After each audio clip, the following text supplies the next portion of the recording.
Tai Chi.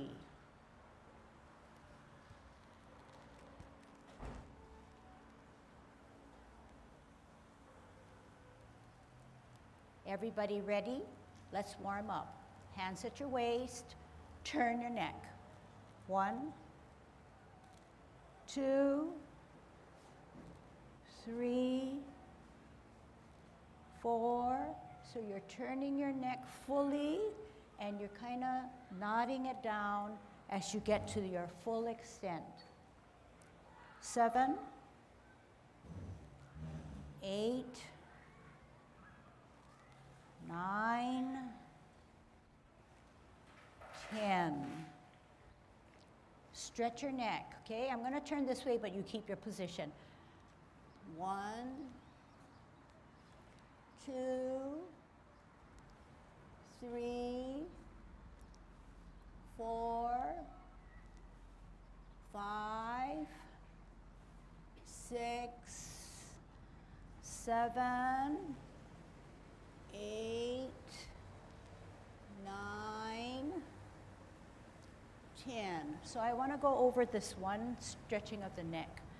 So you see that when I stretch my neck, I use my chin as the pointer, as the guide in which I'm stretching my neck, so that I can protrude that chin to get that formation that I need. But do you also see that I stop at a certain point? I stop at this point here when I'm fully erect. So that's going to play an important part on what we're going to be learning for the next 5 weeks. We're learning in a short way that body position and posture is very important.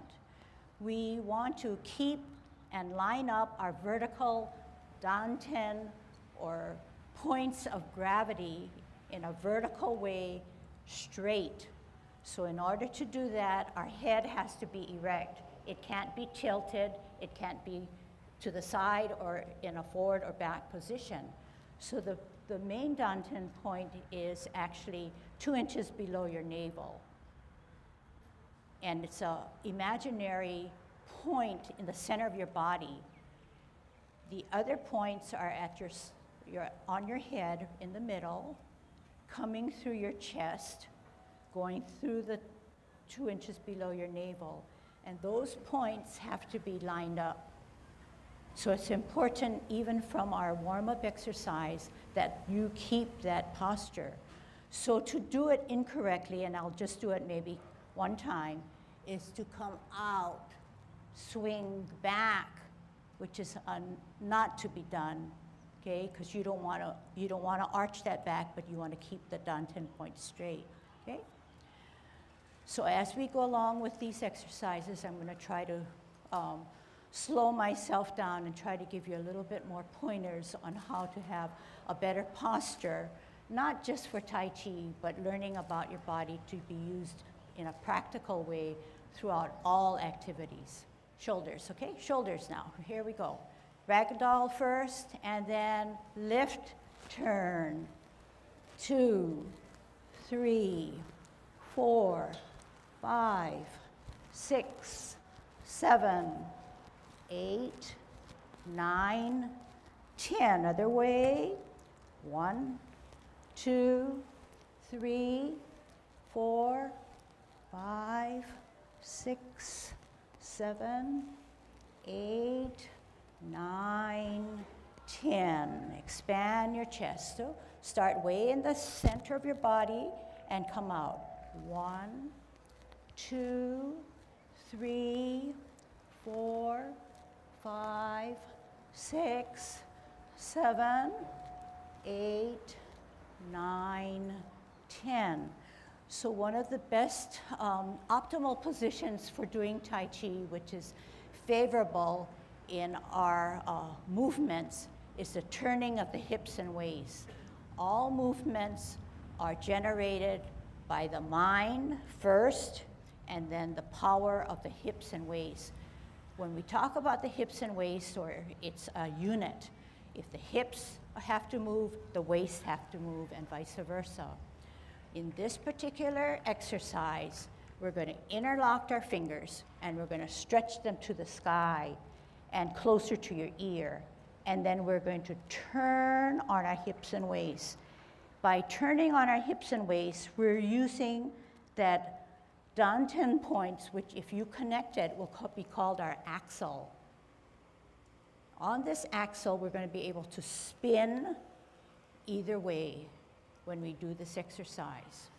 The most important part is to understand that concept, but also keep the arms closer to your ear.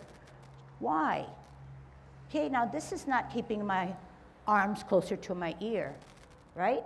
So when I say that, you're gonna stretch this to the sky, keep them closer to your ear, and then what? Why do I want it that way?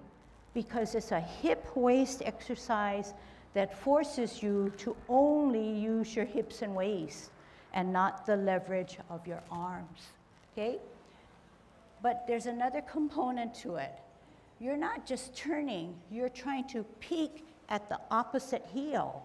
It's not easy. You're gonna peek at the opposite heel, okay? So several things that need to be attended to, okay? Here we go, try your best. 1, 2, 3, 4, 5, 6, 7, 8, 9, 10. Okay, and at the same time you feel the sensation as you lift and interlock, you're stretching out that back spine, which is really important too, okay? All right, airplane lets you kind of go for a little bit more freedom, and the hand that goes to the side here should give you that full range to come down, okay? Here we go. 1, 2, 3, 4, 5, 6, 7, 8, 9, 10. And if you notice that this exercise allows you to peek at the heel of your opposite foot, so you may use that as a way of making sure that you get your maximum use of your body, okay? Now touch toe, okay? Let me just do it once. We come down. We shouldn't have to bend our knees, but I guess if you have to, you do what your body tells you. So when I take that back motion, I do arch my back. You see that back? It goes down. It's like an inside out going down. It arches, then comes down. So that when you're in full range, you can arch your back, okay? And you should arch your back, but don't overextend it, okay? So everything that you do, I know on the first day of class you want to do it just 100%, perfect, perfect, perfect. But you got to remember that there may be new muscles that you've never used, so temper them, okay? Temper your exercise, okay? Touch toe. 1, 2, 3, 4, 5, 6, 7, 8, 9, 10. So this exercise is actually very good example of what Tai Chi is. You're stretching your muscles, but you're going with the flow. You're allowing gravity to take you down, and then challenge yourself to bring it back up. So think about that one if you have to describe Tai Chi to someone, okay? Turning of the hips now, okay?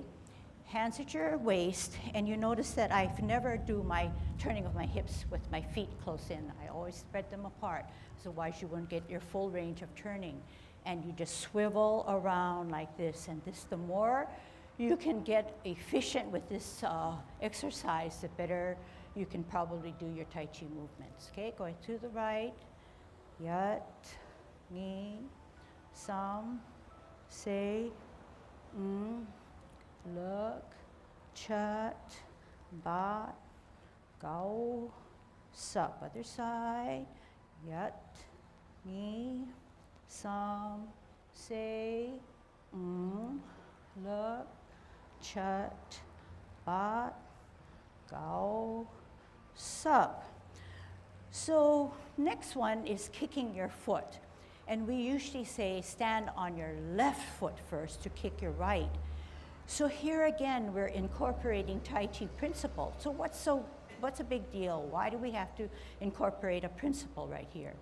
Because we need balance. We need good balance. We need to line up our danten point. We can't kick like this, or we can't kick the other way. But our points are all lined up. We're grounded to the left foot first to allow the weightless foot to do the action, okay? And hands at your waist, kick your foot. 1, 2, 3, 4, 5, 6, 7, 8, 9, 10. Ground down on the right foot, kick your left. 1, 2, 3, 4, 5, 6, 7, 8, 9, 10. Okay, now we're going to kick our butt. In kicking our butt, we're learning the principal element of shifting weight. In order for one foot to kick the butt, it has to be weightless. So you're going to have to ground down or shift your weight and alternate your weight, okay? So remember that, and when you ground down, if you can drill yourself down and feel that sensation that you're stable, that's a strong principle in Tai Chi, okay? Kick your butt. 1, 2, shift weight, ground down. 5, 6, 7, 8, 9, 10. Turn your knees. 1, 2, 3, 4, 5, 6, 7, 8, 9, 10. Other way. 1, 2, 3, 4, 5, 6, 7, 8, 9, 10. Okay, so the next one is a hard one, okay? And it's, we've given it the name of Heisman after the football trophy winner. So we're gonna open up our span. We're gonna choose the right side, the right dominant or the right side to shift our weight to as opposed to the left side, but we will alternate it. So if you shift to the right and ground down, you will feel that your 1, the knee is flexed, and 2, you feel that the left foot, the other foot is near weightless, okay?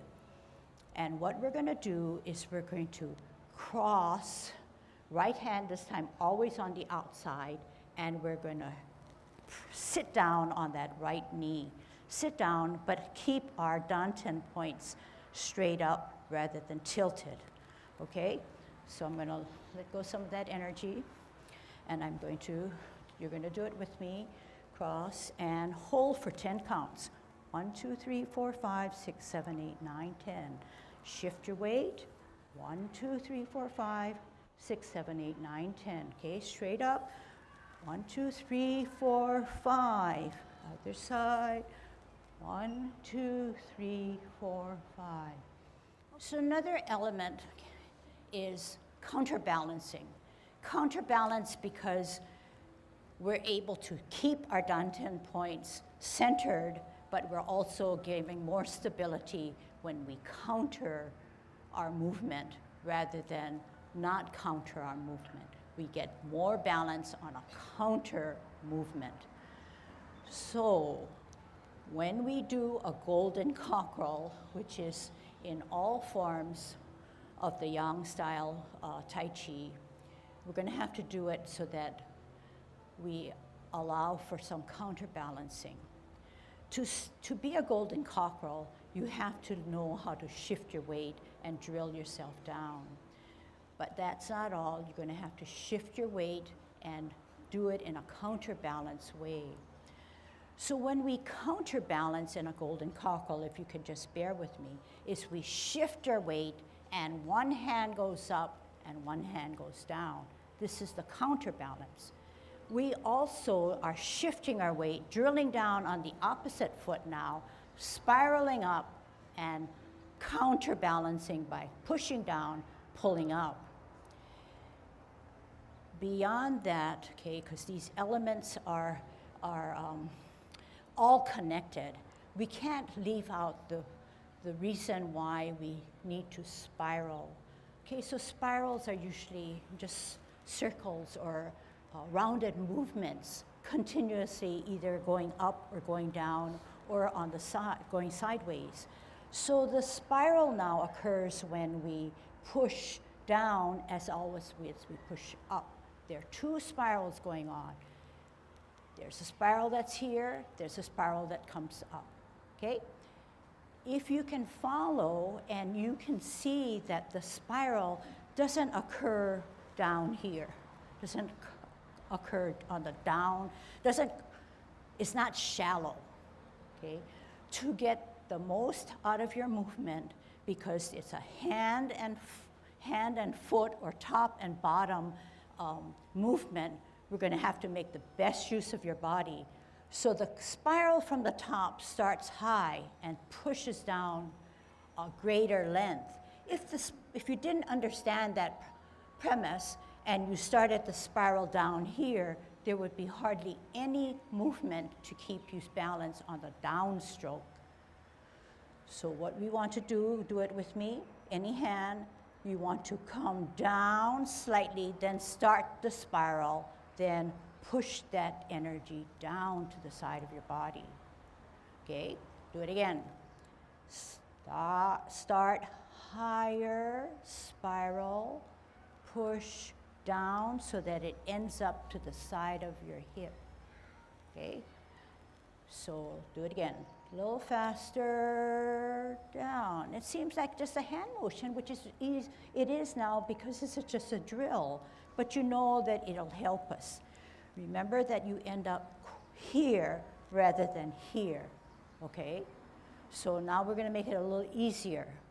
The other hand is going to rise up while the other one spirals down. So there are two spirals, but we're also gonna shift our weight, okay? So either way, on either side, you're going to be a golden cockerel. Just try it for experimenting.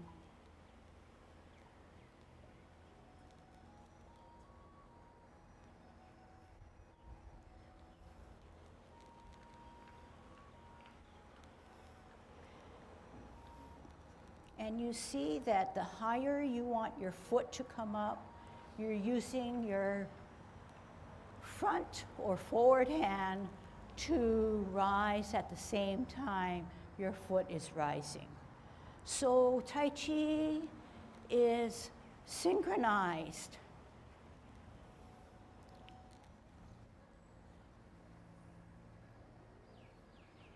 What your top does, your bottom does, all together. Okay, last one. Okay, so we get to another point, and everybody's kind of doing it quite well. But what we have to remember is that the important element in Tai Chi is that we have our axle, and the axle or axis can allow us to spin. If we don't spin, our movements are just abrupt and short of how we're going to be in better balance or in the optimal position. So what is it? How can we incorporate spinning on our axle, being a golden cockerel? Inside you, you're rotating on that axle.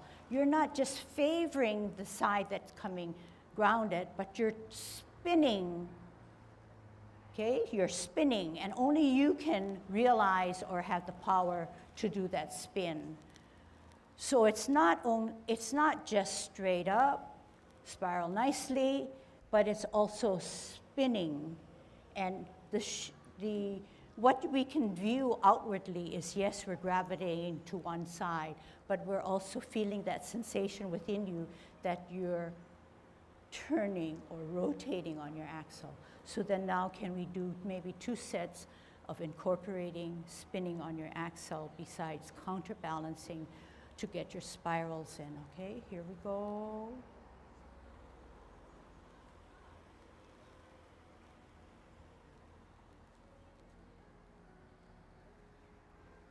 And another way of describing golden cockerel is a push, down, pull up.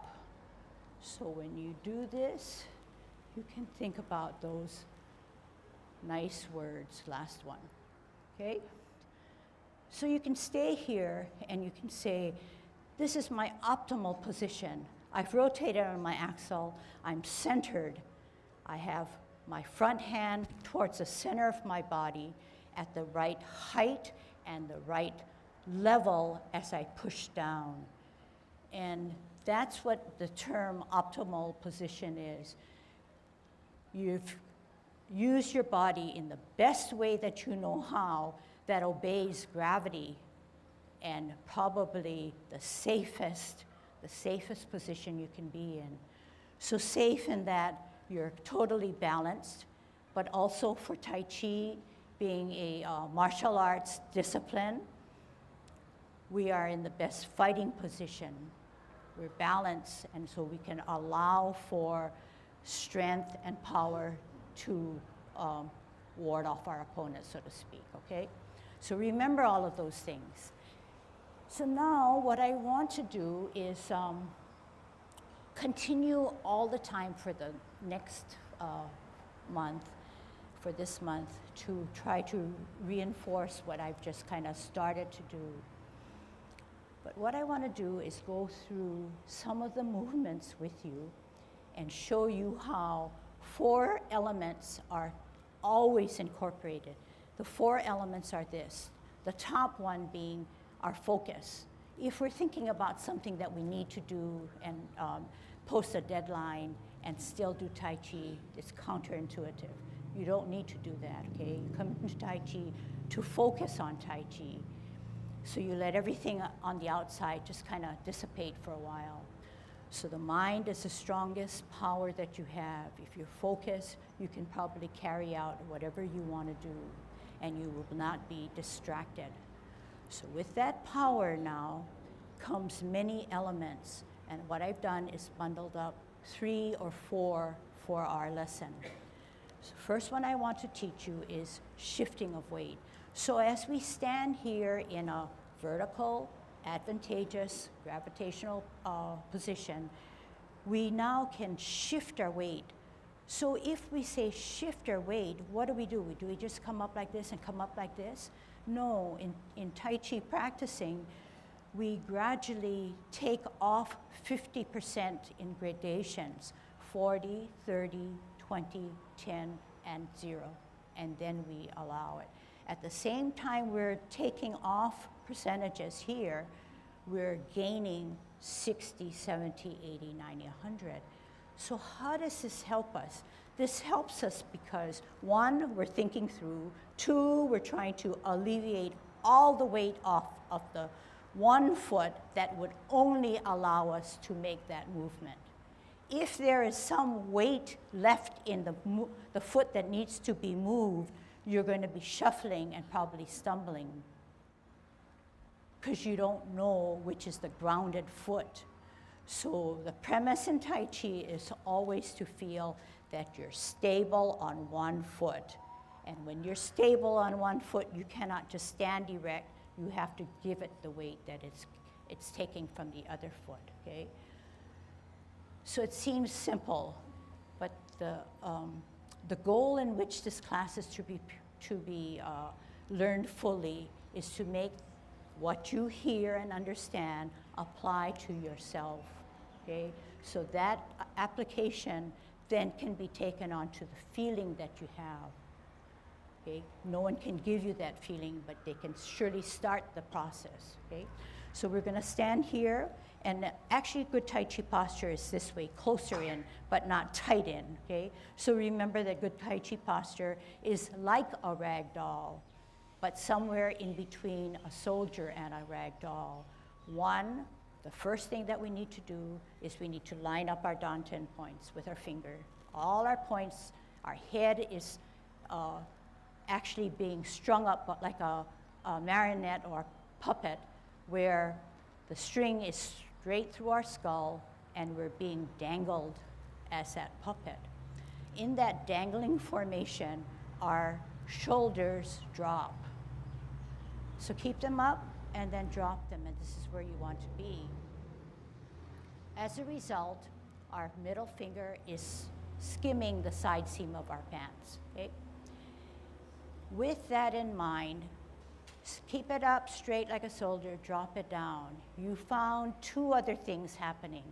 One, the chest is no longer stiff, but slightly concave, okay? Slightly concave. You also felt, and if you don't feel it, you can always come back up and then drop it down, is that something happens to your butt. It's stiff like this, but all of a sudden when you drop down, the chest comes in, but the butt tucks in, tucks under, rather than protrudes out or still keeps stiff like a board. Okay, so let's get all those elements. Stiff as a soldier, drop the shoulders, hollow the chest, tuck the butt. Okay, you notice that my knees now they're soft, but they are not bent. Why aren't they bent? Because no energy has really been started. We did not come down and drill down. That's when it's bent. So stiff as a soldier. Good Tai Chi posture means lining up your danten points, your head, your chest, 2 inches below your navel. Thinking good thoughts, positive thoughts, only focusing on what you hear and what we're doing. Then you're going to drop your shoulder as if you're a rag doll. With that, your chest is sunken, your butt is tucked. You also feel the sensation that your feet now are equally weighted and much heavier than when you first started. To shift your weight is easy once you have good Tai Chi posture. So in all forms of Tai Chi, in all families of Tai Chi, there is a commencing form. Right at 50-50, we start in and we shift our weight, okay? We're gonna see that the upper body as well as the lower body are in sync when we shift our weight, okay? So right now, we're in good Tai Chi posture. To establish that, we're straight as a soldier, throwing our shoulders back, keeping our chin parallel to the ground. When we establish a Tai Chi posture, we drop our shoulders. We also saw that our chin now took a little dip. The eyes are way out into infinity, a little lower, but not onto the ground, but way out beyond the walls of the room, okay? Actually, I'm gonna pull this in, okay? Because this is how we start. Right about like this, not tight in and not wide out, okay? This is the good starting position. When we shift we're at 50-50, each side well distributed evenly. We're gonna shift the weight 60, 70 to the right to allow the left foot to elevate. When we're stable, we can lift it off the ground and establish 10, 20, 30, 40, 50. The hands now rotate to the middle of our thighs. We're going to take a deep breath in as we elevate both hands as if we're drawing up water. At shoulder level, we're going to reverse the process to make ourselves small. How do we do that? We drop our shoulders, we tuck our elbows, we flex our knee. We're in optimal position because gravity has us right here. Okay, try it again. Okay. So the best thing is to get out of your box and say, I'm a brand new student, okay? Forget about what you already know to some extent. Good Tai Chi posture, making sure that our spine is straight. We're at 50-50. We're going to give the right foot 60, 70, 80, 90, 100 allows us to move, 10, 20, 30, 40, 50, rotate. Deep breath as we elevate both hands to our shoulder. Reverse by dropping our shoulder, flexing our knee, exhaling. Okay, so we're exhaling all the way down to about here. Then when we make our ball, okay, because that's a way of centering, we don't lift our shoulder, but we round it out like this. Okay? And right now I feel like I should be rooting down or grounded on the right foot once I hold my ball. Okay, put your ball down. So maybe this can apply to you, or it can apply to even me.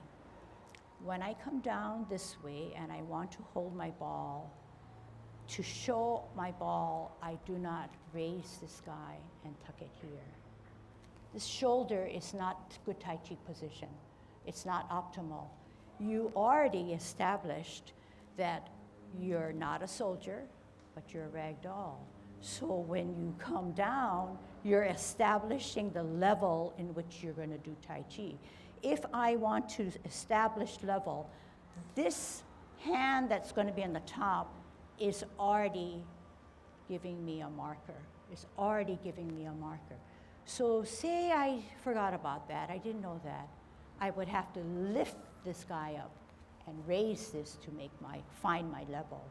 So we should come down, and right about where we're going to establish that top, we caress that ball. We hold our ball.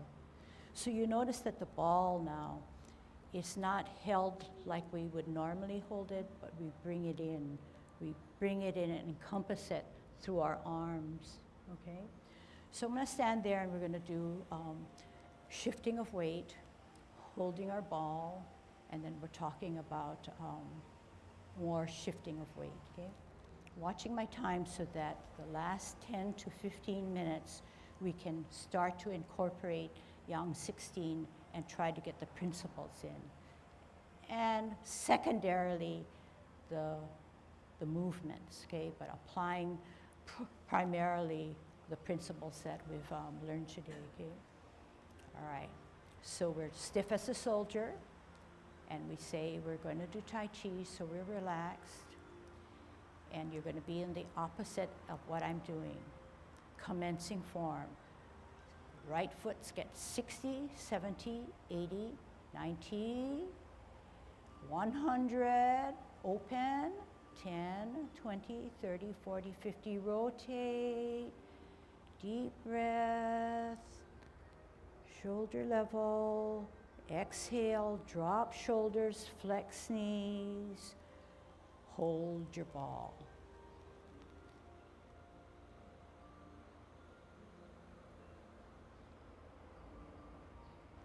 Okay, so something happened. When we came down like this and we put more pressure on the right foot, something's telling us, hey, something's got to be done with our left foot. So good, you're learning about your body. You're not just saying, I do it because the teacher said you have to get that weight off. But it's almost like as if it's a natural sensation or alert that there's something that I have to do to keep myself erect, and safe. So we're going to go on, okay? Come down. Bring that energy down. Form your ball, and you're going to put that weightless foot, which is your left foot, on a capital letter T, making sure that the ball is in closer, okay? Now we're saying, what do we have to do to move? We know that we now have a safe position in that our right foot is keeping us in balance. The weightless foot is the only foot or insubstantial foot that can move. It's going to go first. The energy is built up on our toes and feet of our right foot, knees and thighs, and we're going to bring it out here on an L, and then we're going to move that energy through our body, through our shoulders, out to the tips of our finger. And this now becomes an optimal position. We have counterbalance, and we also use our hips and waist. So the counterbalance is the forward or left hand comes out, whereas the right hand counters it. You can draw a straight line from the points of your finger. This is a bow stance because you have a bow in the front and an arrow in the back. Okay, you can rest your hands. The arrow now, although an arrow is always straight, and our arrow for our knee is straight, it can never be locked in. So I want you to lock your knee in the back. You found that you shot up and your back knee is too tight. All right, relax it. This is the feeling that you should always establish. The knee, as you can feel and as you can see of your own, is straight as an arrow, but it's never locked. If it should be locked, the energy cannot continually flow. So it has to be soft, but watch my knee. It never should be dipped. Once you, everybody dip, you're throwing off your optimal position, throwing off your Tai Chi posture. So bring that knee back up. Now, another element to check to see whether you're in good Tai Chi posture is to dip. And what happens to the knee in the front? It goes beyond your toe. So you want to straighten it up, but never lock the back knee up. Okay, so good. So you say, hey, this is something I already know, but a lot of things we already know, we never really focus on, and we just say, oh, we're doing it. Look, we can do 24 movements. Look, we can do 10, we can do 16, but that's not the understanding that we need, okay? Now, there's something I was gonna say. So the more we practice Tai Chi, why do we practice Tai Chi is what I wanna know. Why? Is it because everybody says to do it? But why? Why does everybody say to do it? Lots of people say they do it because why? They are stress-free for the time that they're in class. And why is that? Because you're solely concentrating on one topic and you're forgetting about all that extraneous stuff. But also it's because over time, the benefits of Tai Chi grow within you because you learn about your body. And to us, that's really the most special thing and ideal thing that we need to learn, even though we're a young person or a middle-ager or an older person. It's important that right away you grab hold of your body. And why? Is it because we want to know so that we can feel proud of our body? In some ways, but we want to be able to capitalize on that confidence and be able to apply it to all our activities and not necessarily an exercise, but just in daily living. So we say, yeah, well, how does Tai Chi help us with balance? Well, right away, you've learned a lot about it. You said, we've learned that we've got to line up our dantian points. We know that we only can move our weightless foot. But in doing so, the weightless foot cannot just have no weight, but you have to know what it means to drill down or ground yourself to keep yourself stable and safe. And you have to know that you cannot just shift one time and lock that knee, because the energy will not be able to flow smoothly throughout your system, okay? So any questions on that? Okay. So right now, I think it's time that we address the form, which everybody wants to go for is the form. But remember, the form is only the vehicle in which we are going to try to match up the foundations in which we are here for. Yang 16 is really fun. It's going to throw you, okay? So what we're going to do now is we're going to do it together, and don't bother about people next to you, okay? Just don't look at them. We're going to try to do it. Of course, you're going to be watching, and you're also going to be listening as to what are the elements that help us with this movement, okay? What are the elements or foundations or principles that we've talked about this morning that is being applied, okay?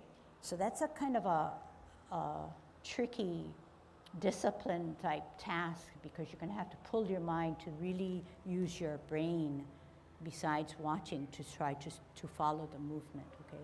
But it's okay, we need a challenge, all right? So we're moving to the left, so watch your location, okay? Growing through our spine, dropping down like a rag doll, lining up our points, thinking good thoughts, tongue on our palate, and chin slightly down. We're at 50-50.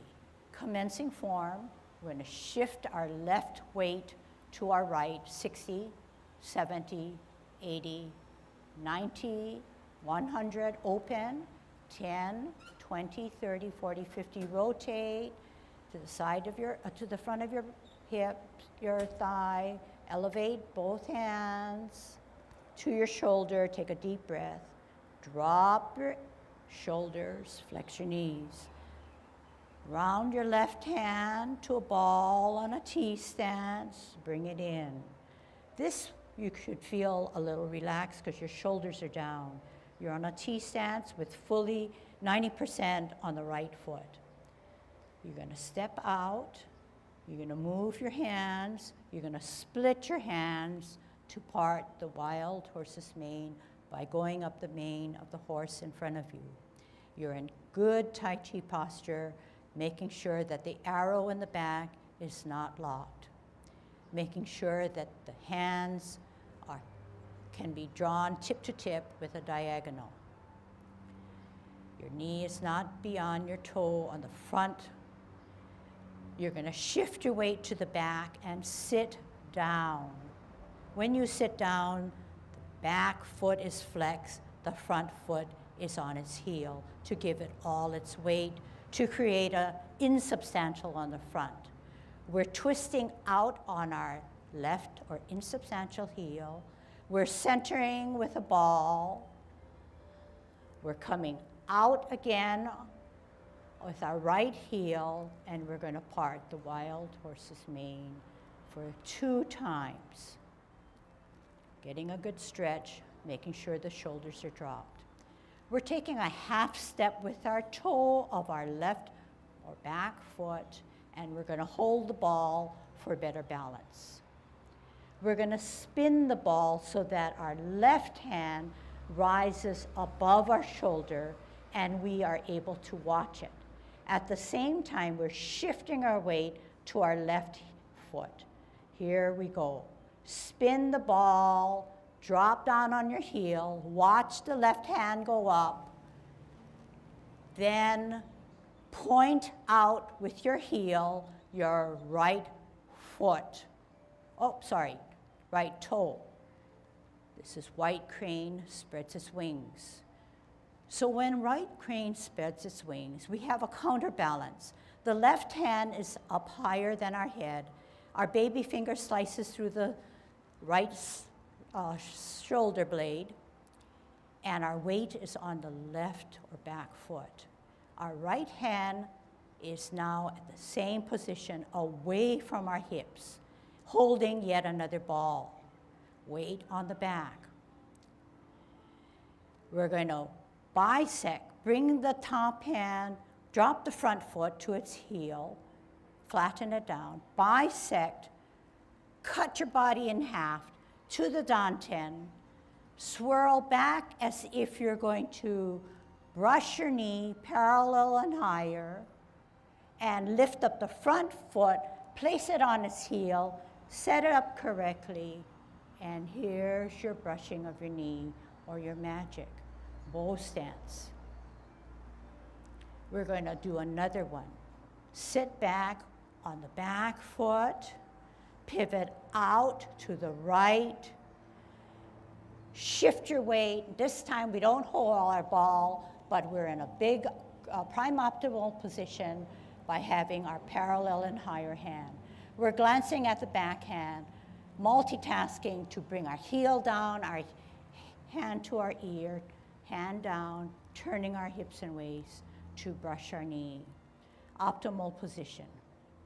Going to sit back, sit down, and instead of doing another brush knee, we're going to pretend we're doing it, but we're going to fist our right hand, bring it up as the other hand goes down, counterbalancing. Our heel comes out and we deflect to the right.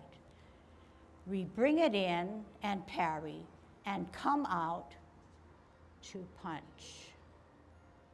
We're in the optimal position. No one can push us down. We then use our left palm from our elbow to strip the guy away from us. Both palms are open, and we're going to roll back and sit down. Turn our palms so now they're facing out and push forward. Listen carefully. We're going to pivot on our right or back foot, and we're going to then pivot on our left or front foot, but we're not going to fall. How are we going to do that? Got to think it through, and you're going to have to use your upper body. So we're going to alleviate the weight of our back foot to put it on its heel as we turn and shift our weight, hook the backhand, insubstantial T, and come out on an L and provide a single whip. Wow. So we see that the principles have to be in play. Next, we're going to take a half step, and we're going to swirl that right hand, and we're going to shift our weight to the back foot, and we're going to come out to play our lute. Okay, and don't worry, because this is a beginner's class, and my emphasis is not on movements. It's incorporating principles. You're going to drop the front foot, flatten it, and leave your left hand in the center of your body while the right hand rises up higher as you glance at it. We are set up for repulsing of the monkey. So we're leading with our toes, so you're pointing to your big toe now. Weight on the back, all together to multitask. Lift up, ear, toe, spin on the axle, meet in the center, pivot, and slide back. Extend to the front. One more. Center, glance at the back, toe on your toe, lift up, toe, heel, meet, slide. Pivot the left foot, the front foot. Come onto the toe of your back foot. You're in an upside down position. The right hand palm is up to the ceiling. The left hand is cupped on your danten. You're going to kick out with your right heel and reposition to a correct ball. Firm down on the right, drill down, come out with your left, turn the ball up to the forehead, push out as if a maiden is using her weaving loom, to move her shuttlecock. Sit back, sit down. That's a shifting of a weight. Turn that left heel, pivot in, hold your ball, bring it in. Out with your right heel, turn the ball to right hand to the forehead, turn your hips and waist. She shuttles on her right. We're going to take our left foot and put it on a half step to the back on our toe, using our left hand to come down to the bottom of the seat and multitask. Bring one hand up, then join it with the right hand, then bring up your right foot, come out on the right heel, start in the middle, flash arms. Sit back, pivot, cup. This is 12 o'clock. We want to get out to the 9 o'clock. How do we do that? Use your left heel and pivot out to 9. Close your feet, shift your weight, 12 o'clock. Out to 3 o'clock, 2 things happen. Flip the hands, open the feet. Getting into optimal position. Close the feet. Is that right? Maybe not. Hold your ball. We only do cloud hands 2 times. We're going to ward off our opponent. We're still in good Tai Chi posture. We're coming out with our right heel, and we're pushing by using our forearm. Optimal position. Turn our hips and waist to grasp the bird's tail. As we use your hips and waist to look back, contact, turn again and push the energy through our body, separate our hands and roll back and sit down and spiral up and in a nice bow stance. Twist step, spin on your axle, shift your weight, hold your ball, ground down. Out L, move the ball, forearm your opponent, optimal position. Turn hips and waist, reposition hands, use your hips and waist to turn to look back. Contact, turn at the hips and waist to push the energy through. Separate your hands and roll back and sit down, weight down. Then spiral up, then forward. We're going to close our form. Sit back, sit down. Twist on the left, twist on the right, twist on the right. Embrace the tiger with the right hand in the inside, move the foot over, rotate your hands so that both palms are facing you. Push the tiger closer to you, then push him away. Separate your hands, drop your shoulders, don't do anything with your hands, flex your knees. Gravity brings you down to now. Shift your weight to close your form. Okay, so very good. I think that we have to not take for granted that it's important to know the 16 movements. It's more beneficial and more practical that you know how you can use your body. So yes, it's not easy, but yet you have the experience or the beginning of something that you can learn more from. And that's the stuff that's important. I think we should change our mindset to realize that Tai Chi is only the thing out there that we use to learn more about ourselves. But the most important thing is to learn about ourselves and how we can efficiently use our body in the best way to stay safe and stay strong, okay? We're not looking for martial arts power, but we're looking for strength and conditioning. So this is what Tai Chi can give you. I want to say it's for health, but it's something more than just health. Already we know that it's for socializing, but it's also for a better mindset, okay? Learning about our environment, learning about ourselves, accepting others, accepting differences, and seeing the world in a better light. So good job. It's my journey too to, you know, get out of my box and teach it in a way that I feel that is important.